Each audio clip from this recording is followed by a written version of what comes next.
Welcome to the Printing Money Podcast. I am your host, along with Kyle Poland, talking about Revenge of the Average Joes, where we make you better sports gamblers, and we are riding high off of another 7-2 week, 14-4 after the last 2 weeks, and just feeling great about the excellent picks we've given out, the excellent gambling advice we've given out. Revenge of the Average Joe Sports Gambling Podcast. This week we have an excellent show for you. We will get into a little Dietz Teach section, teach you to become a better gambler, talk a little bit about the Denver Broncos, the Denver Nuggets, as we are a Denver local podcast, and get into some of pros versus Joe's betting. Love to hear your thoughts. Hit us up on Twitter at RotagePod. Instagram, we've got ourselves at, what's our Instagram here? That's interesting. Rotage.pod. Rotage.pod. Excellent. Very creative. Love that. Love that. Thank you so much for being here. We are watching the Denver Nuggets lose to the Boston Celtics. The CU Buffs upset the USC Trojans, hopefully, 3 days before NFL Sunday, and we are going to be giving out some great picks. Kyle, how are you, my friend, my betting buddy? I'm doing lovely. I 2-1 week, so we're continuing to raise our percentage, right? As long as we hit 66, I'm at 61% for the season right now. So we're in an okay spot. But would love to go 3-0, but obviously 2-1 every week, we'll take that. Where you're making money, as long as you're not taking like minus 300 favorites or something like that, which we are not on this podcast. We've learned a lot from that, and as you have followed us over the years, we started as Average Joe's gamblers, and now we gamble all the time. We are here to share our knowledge with you. We're not selling picks. If you are offered to buy picks from one of those gambling services that texts you, please do not give your money to them. You are throwing it away. There's the old adage that says the only way to make money gambling is to sell your picks to somebody else. So don't do that. Have some fun. Listen to our podcast, and we'll keep you from losing that money in poor ways. All right, we'll get into our podcast. We're going to start here reviewing our bets from last week, just real quick, because it's great to keep track of what bets you've made. Figure out where you're hitting. Figure out where you're not hitting. Learn from those mistakes. Track your bets. That's the easiest piece of advice I can give to any new gambler. Kyle, you had a phenomenal week going 2-1. You are 16-10 on your best bets of the year at 61.5%. If you are hitting at 60% as a gambler, you are printing money. All the best handicappers in the world hit at about 60%. So nice work there, Kyle. That's 2 years in a row you've been there. How'd you do?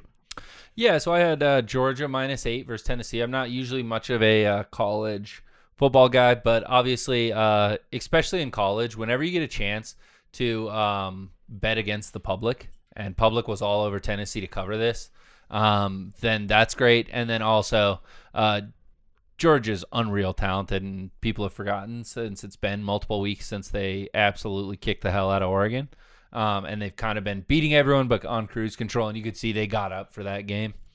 So that one was pretty easy there. I had over 49.5 Packers-Lions. Bad beat here. Packers got inside the 20 first three possessions and scored 0 points. The Lions also were at the 10 on a 4th and 1 and said, you know what? We are putting Goff back there. Empty backfield, baby.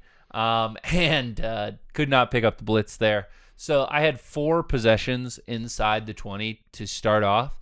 And came away with 0 points there. So that killed me. The Packers, the other thing that really hurt me is obviously Romeo Doubs was hurt in the first quarter and did not return for the Packers. So they were obviously already very thin at wide receiver and became even worse there. So I like the fundamentals of the bet. I will say that I thought the Lions were a little underwhelming, and maybe the Packers. Now it's unfortunate, obviously, Clark out for them this week. But the defense looked better for the Packers than I expected in that game. So, I'll adjust my perception there accordingly. And then last I had under 47 Bills and Jets. The Bills unders are 5 in a row now that have hit on the Bills. So just something to keep an eye on. Obviously, this week they have a pretty marquee game against the Vikings, in which I do not think Josh Allen will play, but we'll get into that later. So 2-1, staying away from teasers, staying away from all that satanic nonsense, and have continued putting up good numbers with that. So going to try to stick to those fundamentals. Yes, since you dropped teasers, you're hitting at like a 75% rate, which is just unreal. I think the fundamentals behind every bet was great. The Packers-Lions, something to take away from that is the Packers' defense is better than expected. Ryan, I'm just going to real briefly walk through his picks. He is, of course, our resident Division I athlete, loves to bet live and makes money. Last year, of course, winning the competition between the three of us. Had Tennessee, Kansas City under 45. That was a win. Had a 6-point teaser, Seahawks-Rams. Almost both teams won outright. So the Seahawks have been way undervalued by the public. And the Rams, love to see them win. I'm not sure if the Rams are better than expected or the Buccaneers are worse than the public thinks. Brady could just be over the hill, which we'll get into that a little later in the show, like you talked about in our best bets. Last one, we've got Cooper Kupp, over 69.5 receiving yards, and then a Brady interception. Should have nailed the Brady interception. Cooper Kupp over 69.5 receiving yards. He has been destroying folks on that one. So Cooper Kupp, great receiver. Who would have guessed Cooper Kupp is a great receiver? He also, though, by the way, he is not getting enough of a hard time for not going for that first down on that reverse. Yeah. He slid down, and the game's over if you get the first down. It doesn't matter if the clock stops. They can't stop it anymore, and it's under a minute. Like, go for all out there. And even if you don't get it and the clock stops, it's 3rd and 1. Let's just put Stafford, or whatever. And if, like, going down there and putting them in that 3rd and 4 was a pretty bad decision by him. But like you said, he's unbelievable as a wide receiver. But I do think it's interesting where, earlier in the season, Chubb got a really hard time for going in. That cost the Browns a game. I mean, obviously, some other improbable things had to happen for the Jets to win that game. But, I just think Kupp should have gotten a little harder time in the media for trying to be a little too smart, backed up in his own area. I'm fine with that play if you're at, like, midfield and you can punt and pin him inside the 10. But, I mean, they got the ball at close to midfield. The Bucs did, and obviously it wasn't too hard from there. Well, I'll just kind of reiterate the things we've learned. Packers defense is better than we thought. Brady interception, I know it didn't hit, but he almost threw so many interceptions, which is just unreal. Yeah, should have hit on that one. I'll throw mine out there. I didn't have a lot to learn because I went 3-0. No, this is a what do you know section. Now, what did you learn? Right. We talked about Colorado minus 7.5 for Oregon in the first quarter of Colorado. They were up 14-0. Could have been 21-0. I said bet the house, bet the farm, and man, it feels good to be justified on that. Baltimore minus 2.5 at New Orleans, won that easy. And then Falcons under 40.5 at Army. They scored 20 in the game. So, I was a little bit surprised at how bad New Orleans looked. Yeah. Were you surprised at all by what that looked like? There, or were you like, oh no, that's fine by me? It's not New Orleans to me. It's that Baltimore has been up by 10 points or more in every single game this season. Yeah. They're a good team, and folks are sleeping on them. You've got great odds on them again this week. I didn't put it in my best bets. I'm not going to throw that out there, but Baltimore's good, and I'm looking forward to getting them in the playoffs against some overrated AFC teams, especially if we have Josh Allen still injured then. Those are our best bets. If you've been following us blindly the last 2 weeks, you are sitting pretty. Let's go, Colorado. Buffalo's looking like they're going to get a huge play versus USC. They're down 2-0 right now, folks, at the end of the first quarter. We took them live in the first quarter, $5 to win $80 if they would win that. Hit us up on Twitter. Like we said, we do these podcasts all the time on Friday nights. You get football, you get NCAA, anything Colorado. And by the way, we are undefeated on Colorado Buffalo bets for the season. We're 8-0. So printing money there as well. All right, I'd love to get into some Broncos recap, Broncos preparation for the week upcoming. We'll talk some Nuggets. We'll talk some best bets, upsets of the week, and then a little Dietz Teach. Denver Broncos beat the Jacksonville Jaguars. This week they are at the Tennessee Titans, minus 2.5. Over-under is 39. And I want to start with a pros versus Joe's breakdown. So the spread is 2.5. 50% of the bets are on the Broncos, 50% are on the Titans there. 21% of the bets are on the Broncos, 80% of the bets are on the Titans, but the handle is 50-50. What do you think about that, Kyle? I think that this is a pros versus Joe spot. This is one of mine. I want to talk with you guys at the end of the show. I have this is a rare week. I really like 5 things, and I'm having trouble deciding which to put in my 3. So we'll go over them. And the Broncos money line is one of them.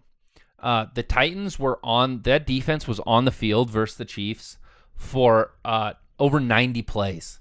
And did they play well? Yes, but this is a classic letdown spot. Even though it's Sunday Night Football, that's a short week still. That is absolutely a game they got up for. Malik Willis could be playing again. He is not an NFL quarterback.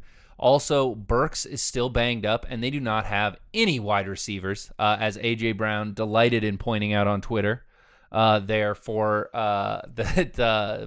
when Tennessee could not throw the ball forward.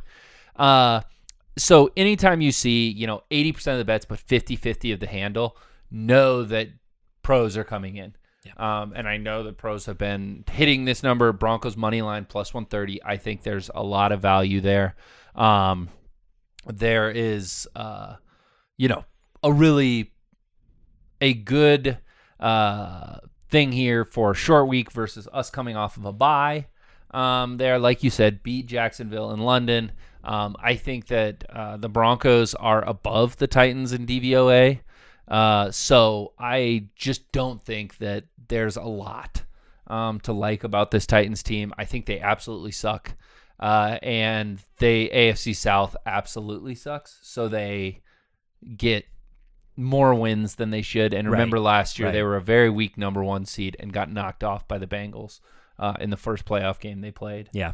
So close game, though. Yes. And I mean, they had all the sacks. But yeah, I think that this game is a great spot for the Broncos. We talked about it last week. This second half of the season, I think there's going to be some good spots for the Broncos here, and I think this is one of them, and I like the Broncos to get a win here. Like I said, I think especially with Surtain out there, I think you can literally put 8 to 8.5 in the box and be like, hey, we are daring you to throw the ball on us. Derrick Henry's a beast, so obviously, we did get tore up by Josh Jacobs earlier in the year, and that was the same, kind of big physical running style. Gave up 190 yards rushing to the Jags. Yep. But obviously that's I think the Jags are a much more two-dimensional team here.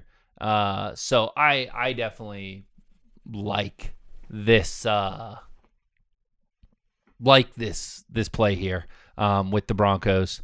And it's going to be one of my 5 that I explained to you guys, and we'll see what we go in there. But if you're putting Titans in survivor pools, money line, parlays, any of that, I will just say be very, very careful, and I wouldn't recommend it. Pull them out. Yeah. Also, over under here, one of the lowest of the week, and both of these teams are they're 8-1, by the way, against the for the under here. So neither one of these teams can score. So something to look at. That feels right. And love how you break out the Broncos Titans. I feel absolutely the same. Broncos should win this game. It is a great matchup. It's a 5-3 team versus a 3-5 team. But it feels like the Broncos have everything they need to hit the under, which is crazy. It's 39. We're going to shut down the Titans, who average 150 yards passing per game. Oh, it's unreal. And we have an amazing passing defense. Other thing I'll throw out, so we have 50-50 on the handle on the spread. The money line spread is totally different. I wonder if the sharps are just waiting, because right now 20% of the money line is on the Broncos, 80% on the Titans. And I guarantee if you see the Action Network, if you sign up for that, I could see sharps coming in late and just trying to get that Broncos number, which is at plus 130 right now. If it gets up to 3.5, you might see that number at plus 150, plus 160. That's my guess. There's no way this is getting to 3.5, by the way. Yeah. Pros, if it gets to 3.5, that's a mortgage bet. You just put the mortgage on the Broncos here. Obviously, the scary things here is that Vrabel is potentially the most competent in-game coach, and Hackett has not looked like the greatest in-game decision maker / adjustment guy. But I mean, you look at just rest advantage. Rest advantage is huge in the NFL. Yeah. And I think this is a great spot to take the Broncos. Do we have any thoughts on the over/under 39? I would lean under there, but it is not in consideration for one of my best bets. Yeah. I'll probably put a taste on the under here. Like I said, I just don't trust either one of these teams to make enough plays on offense to have any real points there, but obviously, Russ is going to take shots, and if the Titans blow some things, they do have a very young secondary that played unbelievable, very disciplined against Kansas City, but that Kansas City attack is different than what the Broncos are going to do. The Broncos are going to go very deep. As we've seen, Russ likes to take shots and isn't very good at the timing stuff that the Chiefs have been killing people on. I think if KJ Hamler is not injured, I'm loving the over there. But without a third wide receiver, the Broncos offense looks terrible, which is just concerning to me. So I want to move on here. So I think I like the under, you like the under. We're not taking it. It's not one of our plays. Broncos money line feels like an interesting play. Broncos plus 2.5. You're thinking about if it gets to +3, we're both hammering that. Love that. Let's get into some player props. And super producer Dan, I would love to get your feedback on just a couple of these as we do a little bit of a rapid fire here. I think there's some real money to be made on some player props. I'm going to throw them out to you. Not Greg Dulcich. Dulcich over under receptions. Had a great first game with the Broncos when he came out from injury. It's 4.5. What do we think there, Kyle?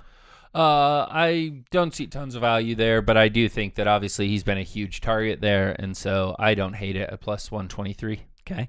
Dan, any thoughts? I'd take it. Take it? Okay. I personally, I would not take that. He might get 4 catches, 3 catches, but it could be for 80 yards and a touchdown. Correct. So I would lean under on that one, but you might get negative odds, which I don't like. I'm just not going to touch it. Yep. Cortland Sutton, over under 4.5 receptions. It's +100, or you can get 3.5 at -166. Kyle. I hate it. Sutton has not been involved. I talked about that as a trend before the bye, and in Jacksonville, he got 1 target that was 10 yards out of bounds. He didn't get a catchable pass thrown to him. So I think Judy has taken over as the favored target, and such is life. I think you're right there. All I would say is before Jacksonville, Judy had 14 targets and only 4 catches. So I think they're going to get him the ball. I would not take this one. 4.5 receptions I don't like, and then -166 on 3.5. I hate the odds. Dan, any thoughts there? Nope, I agree. Great. Jerry Jeudy, so you just mentioned he's taken over in the offense. It's 4.5 receptions. That's nothing. +112, plus odds. Kyle, go ahead. This is my favorite one. Great. Of them. I think this one's great at +112. I think you can also, if you want to get yourself a little tasty same game parlay, I would love a Jeudy over 4.5 receptions and a Broncos money line, and you are already in some tasty territory there. Not as good as the bet that Matt just hit on the CU first quarter money line, but tasty odds nonetheless. Yeah, so all I will say here for this one is Jeudy hasn't caught more than 4 passes in a game. I think he's only done it 2 times in his career. So I would lean under on that, or I wouldn't play it.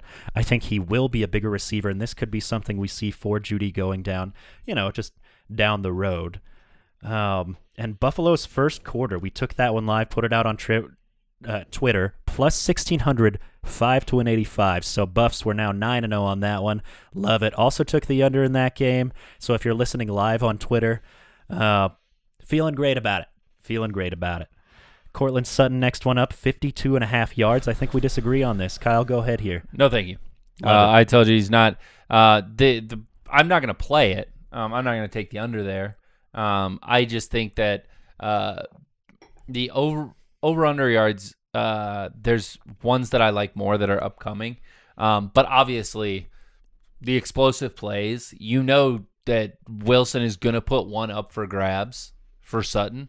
But even in the early season, when he was having that happen, I think that what we saw more often than not was a lot of pass interference flags being drawn by Sutton, which is great for functional football, but not great for you as it does not count towards his receiving yards. So I'd stay away from this one, and I don't like it. I'm going to disagree and say this is one of my best bets. Sutton has had great target percentage the first 7 weeks of the year. It was just last week that he only had 1 target. They're going to get him back involved in the offense, especially without our main man, KJ Hamler. We have Kendall Hinton as our third receiver. Russ has to throw the ball to somebody. We have 3 people. 52 yards is nothing for him. When he was hitting on the over, he was hitting 70, 90. So it's one of my best bets. I'll talk about it a little more later. Let's get into to Dulcich. Dan, 43.5 yards. What do you think? Yeah, I'd probably take that. Yeah, Kyle? Cash money. Yeah. Cash money? Yeah, Dulcich has been huge, and he's running all the routes that are those classic play action, like up the seam routes, where you just are picking up 20-yard chunk plays. Yeah. So I think his target depth helps you here, whereas I think Judy, I like the over receptions there because he's most likely to get some of Dan's favorite plays, like bubble screens or little slants underneath. He's most likely to get those little catches that don't help you in the yards, but do help you in receptions. Yeah. And if you're in a PPR fantasy league, I don't think Judy is a bad for daily fantasy. I don't think he's bad value because he's going to be fairly cheap. I think we all love Dulcich here. 43.5 yards. I would even throw out Dulcich's touchdown could be fun. Anytime touchdown score right now. I don't see it. So, Dan, if you don't mind looking that up, we can revisit it. But he's going to be a favorite target in that red zone for RG3, Russell Wilson, as he plays more like RG3 every single week, it feels like. Yeah. All right, 2 more here. Let's stick with us. Melvin Gordon III, 29.5 rush yards. I feel great seeing it that low. Kyle, what do you think? I think you take the under. Yeah. This is terrible. He's not playing. I hope we not. We just traded for Chase Edmonds, and we got him in a bye week, so it's not like Christian McCaffrey week 1. He's had time, and they've shown that they trust Latavius Murray more. Right. This isn't one of my favorite plays, but I would take under here if you force me to play it. Yeah, totally agree. I like the under on that one. Thought about playing it, and I was looking for Chase Edmonds over yards, but it's not listed anywhere, which makes sense. There's no data on how much he's going to play. Last one, we've got Russell Wilson rush yards. 14.5 is a lot. Any thoughts here on that one, Kyle? There's no way. Or just, you'd take the under. Yes. Okay. There's no way he's doing this. He has shown he is maybe willing to run once a game. Yeah. And it will be in the second half. In the first half, he's not even looking. Right. To run the ball. And so unless there was some pretty serious self-scouting that went on with this team where they said, hey, you know what? This has been very successful for teams like the Giants, other teams to just put their quarterback in a lot more RPO, then great, but that hasn't been obviously a part of the Nathaniel Hackett in the past, and I don't see the percentage going up a whole lot. So I would not take this. I would do the under there as well. I'm also going to throw out here that Greg Dulcich anytime touchdown score is plus 235. Like that. Yeah, I think if there's a touchdown to be had, he's a pretty good one. So, yeah. If you're thinking about this mathematically, that means that there's 25% chance that he hits that. If you think it's better than 25% chance, maybe 30% chance, you should be taking this bet. Yep. And there is. He's going to get a touchdown, I think, once every 3 games, once every other game. Russell Wilson loves to use tight ends. He loves to use running backs in the check down, especially with the Broncos, so look all over for that one. All right, 2 quick hits on the Broncos before we get into the Denver Nuggets. What are the Broncos' second half trends to watch for betting? They're 3-5 here. What do we like? What do we dislike? Kyle, I'm going to start with you. I would say that this team is 15th in DVOA. Wow. They are above teams like the Giants. They are above teams like Washington. They are above the Chargers in DVOA. So this team isn't as bad as you think. I talked about it last week, so I'll keep it very quick like that. But that's my thought. Your take. I think the things I'll look for is Russell Wilson passing yards, and then really going to look for Chase Edmonds over on yards. Rushing. We kind of have a split backfield right now, but Melvin Gordon's carries are going to go down. Latavius Murray looks old and slow. Chase Edmonds, we have a real chance to get on as Bronco fans early knowing this. Just nail that for the next couple of weeks. Small bets, unit bets. You're going to hit 2 out of 3, 3 out of 4 on that one before Vegas catches up and says, oh, yeah, he's their starting running back. Let's move up his rushing yards from 30 yards a game to 70. He's going to take over, and I'm very confident in that. Other thoughts, just live betting trends for Denver. I'm liking the under for them unless, Yeah, I mean, it's going to get to a point where obviously this is once again, I mean, these are 2 top 10 defenses in the NFL. So, I mean, it makes sense that this is a very low one. But I do think that there's going to eventually be value there, right? Like, you can't continue to have that this low, especially because this Broncos team is a team that likes to take shots. So eventually they're going to play a team that blows 2 coverages, and you're going to be like, oh, well, Judy and Sutton scored 2 touchdowns within 30 seconds of the game, and that's enough to get over 37 right there, right? The under's like 7-1, I believe, for the season for the Broncos. Vegas knows what they're talking about. They're not going to go 15-1. No. Eventually we're going to hit some of those, and they're going to be for touchdowns, not just 30-yard catches down the field. All right. Any thoughts on the Broncos before we move on to the Denver Nuggets? No. I would say we'll hit them in my best bets, but yeah. I think they're not as bad as maybe Broncos fans think. Yeah. Please do not listen to the radio and just hear James Marillac go over and over about fire everyone, trade everyone.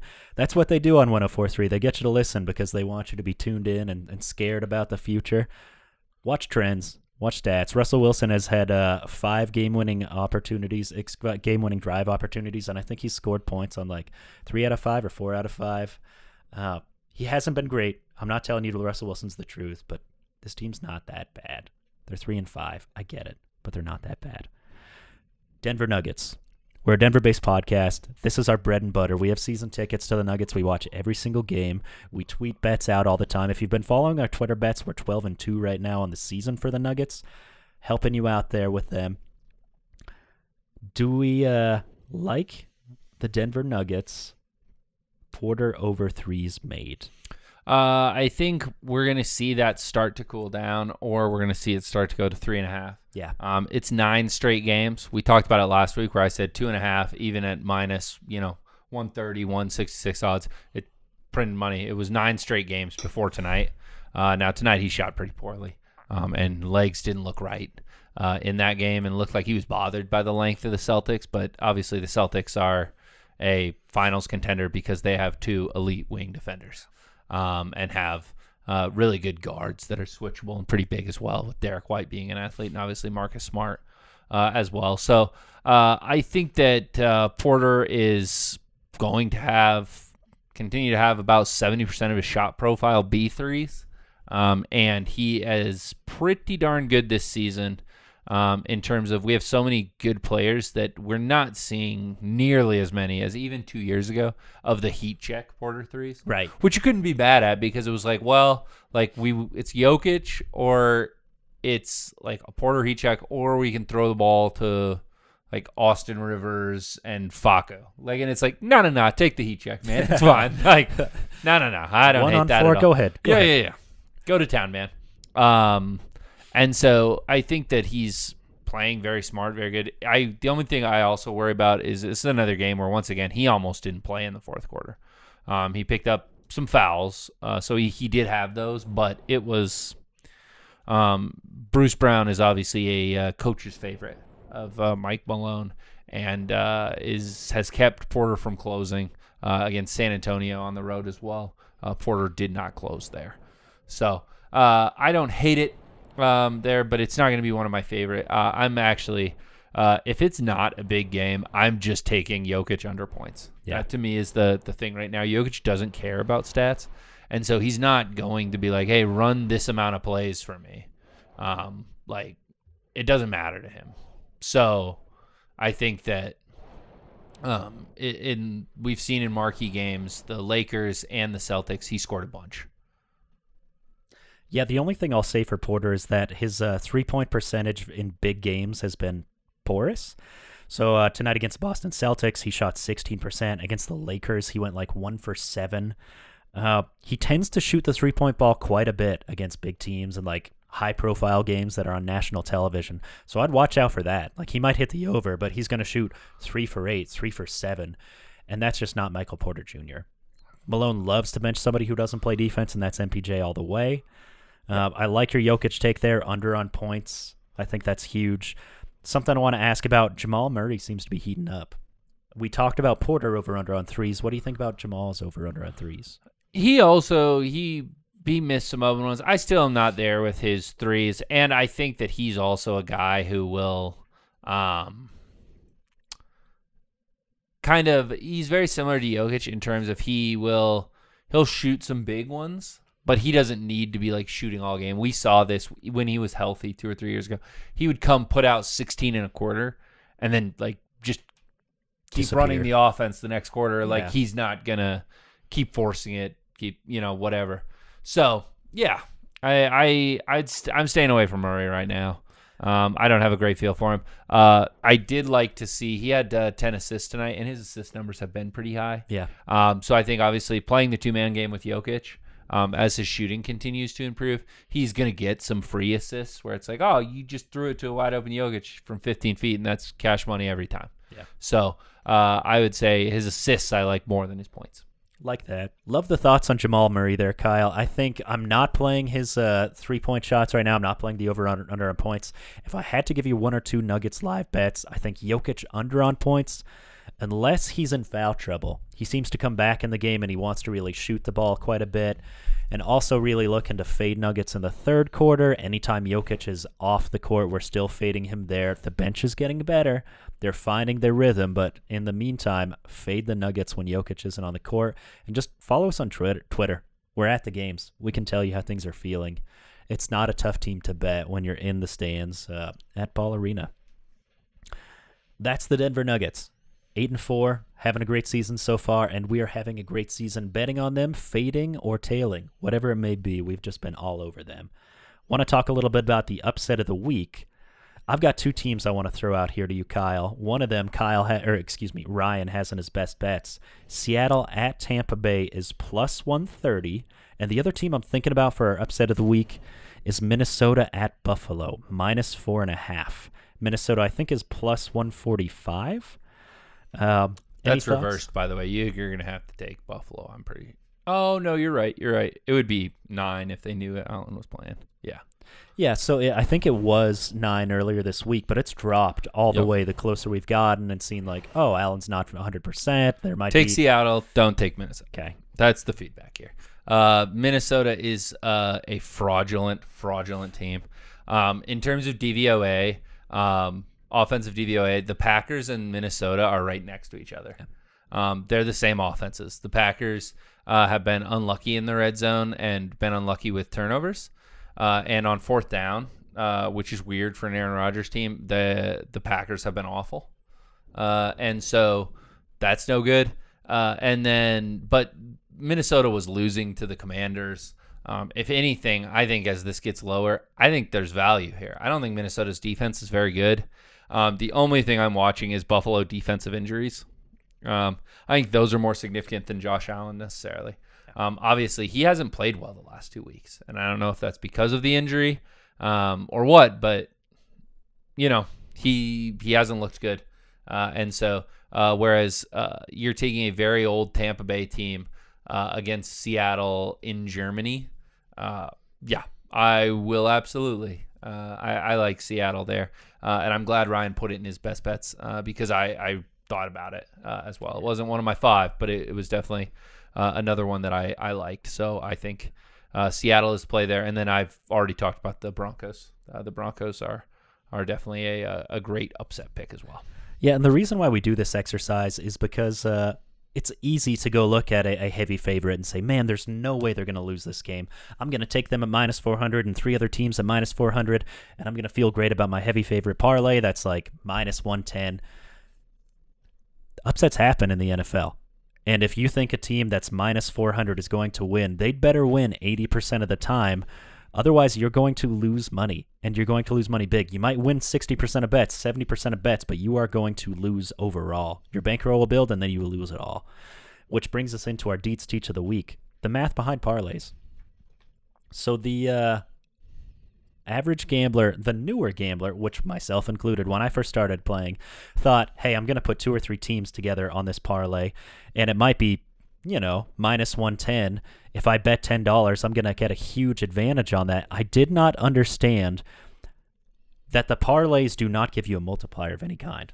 If you bet $10 on one team and you win 15, take that $15 bet, put it on the next team, you will win the same amount of money as if you parlayed them. So if your teams are not playing at the same time, you have no reason to bet it as a parlay. Just do a staggered parlay. Put $10 on your first team, and then when you have 15 and it hits, you can decide, hey, do I want to put all 15 or do I want to put $6 or $10, whatever your unit size is on that next parlay. Don't make the mistake. Parlays are where Vegas makes money. You're not a genius. Heavy favorites are not huge. Any other thoughts on that one, Kyle? No, I would just say the only reason to parlay really, and this is not to say it's very similar to fantasy in terms of obviously, use units, bet responsibly, but obviously gambling's supposed to be fun too. Yeah. So if you are having a good time with parlays, that's we're not saying you can't do them or whatever, but just know that you're just having fun. You're not gaining an advantage, like you said. So, that's all you need to know about that. The only reason to play them is from a analytical perspective is if there are two 11 o'clock games. Yeah. Where you're like, hey, I can't roll my 15 on to the next game. I'm going to put 10 on both of these teams, and then I can see the money if they're kicking off at the same time. Right. That sort of thing, or tipping off in the NBA or NCAA basketball as that gets going here too. So that's really the only thing to add to that is, one, nothing wrong with having fun. Just make sure your unit and maybe even smaller than a full unit, right? Half units on some, parlays, and then also not a multiplier is important to know mathematically. I would also add the shout out to our boy Dom, who won a huge parlay on the Nuggets tonight. So if you take a same game parlay and you're getting odds on players, let's say Jokic averages 25 points a game and you're getting him like Jokic over 20 points, they can be huge for that. You're adding a bunch of guys together. It's like taking lower risk and you're putting it together. I'm risking $5 to win 15. It can be tons of fun, but 5 to 10% of your bankroll, 2% max, I would say, on huge parlays like that. So that's the Dietz Teach of the week. No multiplier on parlays. Don't worry about that. It looks like more money, but it's not, I promise. Well, it's if you've stuck with us, you have heard all about the Denver Broncos, all about the Denver Nuggets. Please follow us here for our best bets, which if you're following blindly, you are printing money. Kyle's at 60% here, just on a heater as a podcast. Kyle, let's start us off with your 3 best bets of the week. Okay, so I'm going to throw out 5, and then Dietz, Dan, if you guys want to throw in any feedback you have, here are the 5 I'm thinking about. Okay, so first, Washington plus 11. This Washington team has been in every game. They were up on the Vikings, should have won that game against the Vikings last week. Sharps were all over the Commanders last week. They didn't end up coming through. They ended up pushing, but, 2 Chainz Kirk was not looking great for most of that game. So I don't see how that defensive line is very good, and the Eagles are now a little overvalued with plus 11. By the way, it is a all-time high of double-digit underdogs are covering at over 78% of the time right now. So it is with this, too high, which you're here all the time and keeping everything in front of you. It just means, the unders are hitting at 60%. And if the unders are hitting, it means it's harder to beat teams by more than 10 points. Yeah. So that's my logic there. I think the Eagles are good defensively, but I think that Washington has a lot of talent there. Also, just divisional game there as well. Usually divisional games are closer than you would think they would be, regardless of record. So thoughts there. Jags plus 9.5. The Chiefs. This Chiefs team hasn't blown anyone out. The Jags are a good team. They just can't finish games. But you saw all the stats when they played the Broncos in London. I think they're 1-5 at that point. So now 1-6 in one possession games. And so this team has been in every game. The Chiefs obviously played a physical, hard-fought game against the Titans. And I don't think this Chiefs team is built for running away from you as they were before with Tyreek Hill, where there were so many more explosive plays. And then under 45.5, 49ers and the Chargers. The Chargers barely beat Atlanta. They can't put up points. They're still not healthy at all. And the 49ers are a very slow, methodical team. And so I think this game has like a 17-10, where there's never a point where you think the Chargers are going to win, but they're always kind of in it, and neither team can pull away there. And they're 5-3. Yeah. And so, and remember, there's a reason the 49ers are a 7-point favorite here. The Chargers are really banged up still. The 49ers coming off a bye. I think this is under 45.5. The other ones, I talked about Broncos money line plus 130. And then the other one is the Browns. Sharps are all over this. It's the Browns plus 3.5 against Miami. Miami has not pulled away from anyone. Miami's defense absolutely sucks. The Browns offense is actually very effective. The Browns have been in every game. There's an argument to be made. This team should be, sitting at 5-3. And Miami obviously has had some pretty fortunate wins there. This Miami team gave up 32 points to Justin Fields. They let him set an all-time rushing quarterback record last week. And they are still very, very banged up in their secondary. So to me, this looks like just a really good play as well. So those are my 5.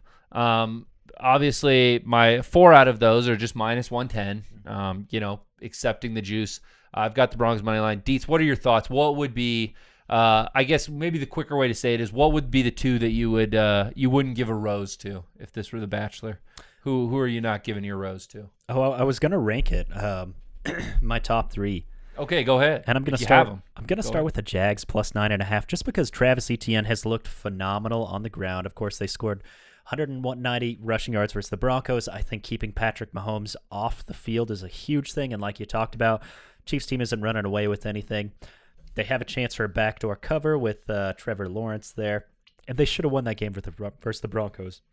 They had the ball at the 1-yard line, and they threw an interception. Otherwise, that shouldn't have been a game. Next for me would come the Washington Redskins plus 11. Eagles are a good team, but I don't think Washington's that bad. They have a strong defense, and like you talked about, unders look really strong this year, so beating a team by more than 11 points is really a tough thing to do.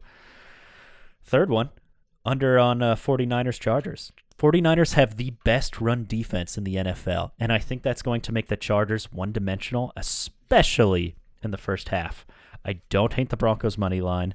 I don't hate the Miami versus the Browns spread there. But I would stick with your first 3 that you listed. Broncos being the upset of the week, you could throw that in there. Don't hate it, man. Okay, I will stick with my first 3. Those are my best bets. We'll lock them in. I appreciate the feedback. I appreciate you talking it through. Dietzy, what do you have? So we've talked coming about off a 3-0 week. Coming off a 3-0 week, and then a 2-1 before that, a 2-1 before that. So what is that? 4-2, 7-2 over the last 3 weeks, and these are picks we're giving out on a Thursday night, Friday night before Sunday. So just keep that in mind.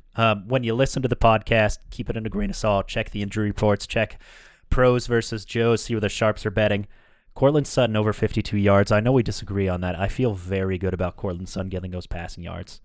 Also, just throwing this out there is just like an honorable mention bet. Russell Wilson is only 2 passing touchdowns away from, I want to say, 300 passing touchdowns on his career, which would put him 13th all-time past John Elway.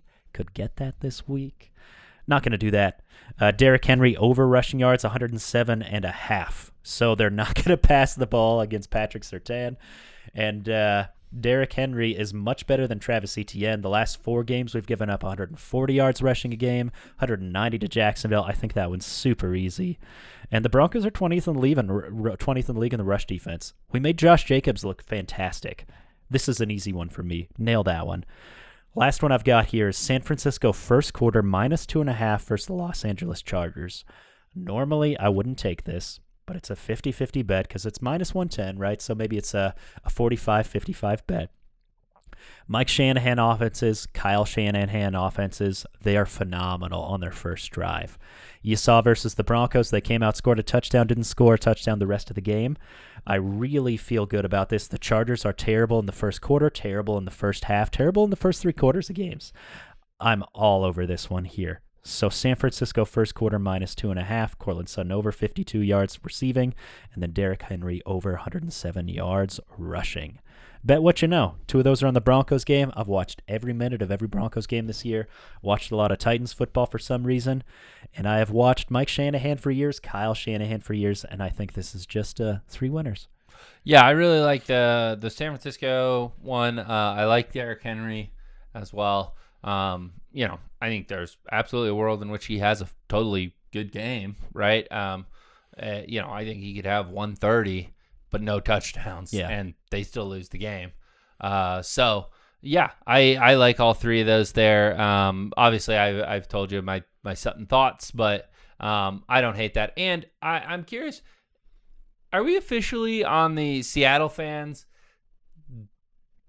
They're like the breakup now where you absolutely came out on the better end of the breakup there, but you still keep talking about your ex-girlfriend. Like, why is Pete Carroll talking about Russell Wilson and the wristband? Like, why are Seattle fans so all about this now? Like, who cares? Like, you guys are an unbelievable team. You're in the running for your division. We are absolutely not in the running for the division nor the playoffs. Like, you've won. Like, now it's just weird. You're like at dinner with your current girlfriend who's just like super hot, super in love with you, all this stuff. And you're just sitting there like, man, can you believe that she's over there with that fat, dumpy UPS driver? Like, I think it's... Hey, why are we talking about this right now? Like, can we focus on our life is great. Like, let's just focus on that. She's super hot, but she's got a terrible personality. So they're like, yeah, Gino's great. Gino's great. They know the truth. They know the truth. Listen, it's all gravy. You thought you were going to be one of the worst teams in the NFL this year. Like, there's no need to talk stuff about Russ. He won you a Super Bowl. It's weird at this point. It's genuinely weird. That's an aside. I love your picks. I think you're going 2-1. You think you're going 3-0. I'll be cheering for your 3-0. You think the Cortland Sutton? The Sutton is the only one I'm worried about. But your San Francisco one, I'm jealous of. I love it a lot. Well, that one's really good. That's why we do this pick. You can bet it. And and will. You might lose. And I will. And I'm inviting our super producer, Dan, to walk through Ryan's bets. Ryan, of course, is traveling this weekend. He's with a sick family member, so love him to death, man. Know you're going to go 3-0 in their honor, and can't wait to have you back next week. Absolutely.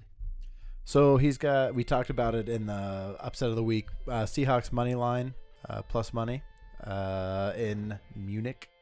He's got Packers plus 4.5. Terrible bet. No, that's a great bet. Terrible. No, that's unbelievable. Cowboys as 5-point road favorites over the last 2 years are 5-0. They're crushing against the spread over the last 20 games. Well, that's great that you have those long-term things. Guess if Rodgers has ever not covered as a home underdog. That would be no. He's about to. He's about to. And as I said, this team is just unlucky. I think this is a great play by Ryan. Ryan, I support you, and I hope that Auntie Lauren is better. Are the Cowboys better than the Lions? Hmm? Are the Cowboys better than the Lions? Well, that game, if you graded it out, the question. It's a 13-point victory for the Packers. When they grade it out, it's a 13-point victory for the Packers on the road. And this Cowboys team, they're really good at rushing the passer. They're not good at stopping the run. Aaron Jones is going to play. And so I think this offensive line is looking good. I think this is a classic, hey, let's just run it down their throat. We've got to protect Rodgers. I like the value a lot. We talked about it a few weeks ago, too. Underdogs of greater than 4 points are covering at a 67% rate. So if you can get over that. 50 odds or 45-55 odds. Yep. So I like it, Ryan. Don't let Dietz's hateration bring you down. All right. His last bet is Lions-Bears under 48.5. This is Lions outdoors. This is great. The weather looks good. And I looked at this, but that Lions defense is absolutely terrible. And so I can't justify putting them in an under. But they got an under last week and they got it pretty easy. So potentially there. I don't hate it. I don't love it. So I think Ryan has potential for 3-0 there. I think he's probably 2-1. I think I'm 3-0. I think you're 2-1. And I think we're 7-2 again. For 3 weeks in a row. I would take that. Hey, you know what, though? the quest. Let me not put that energy out there. The quest for 9-0 continues. We have yet to have a 9-0 this season. We're gonna get there. We're on it with this NFL season. Yeah. I feel like we have a great read on it as a podcast as a whole. And so, you know what? I believe in all of our picks. 9-0, baby. It's been a solid month, and if you've stuck with us through this, we just want to give a quick shout out to our sponsors, the Podwives. Dan, the producer in the back, thank you for hosting as always. Check us out on YouTube. We have some amazing, quick little Dietz Teach videos. Some post all our podcasts on YouTube if you like following us on Twitch. And nice work, gentlemen. We'll see you next week. Happy Nice. gambling.